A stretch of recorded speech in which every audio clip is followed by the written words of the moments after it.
అవును. నిజమా?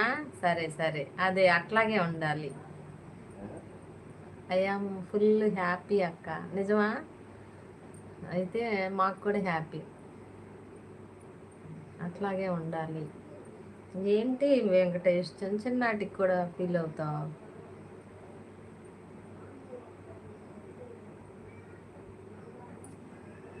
అదిగో బావగారు డాడీతో సమానం. Okay, okay. మంచి మాట చెప్పావు. లేకపోతే మేము ఇప్పుడు జుట్టు బిక్కోవాల్సి వచ్చేది. ఏంటి ఏంటి ఏంటి వెంకటేష్కి మళ్ళీ రాలేదని. మంచి మాట చెప్పావు వెంకటేష్. కానీ తిను ఇప్పుడు తినేసి ఫస్ట్ తిన్నానక్క అని చెప్పు. అప్పుడు ఇంకా హ్యాపీగా ఉంటాం.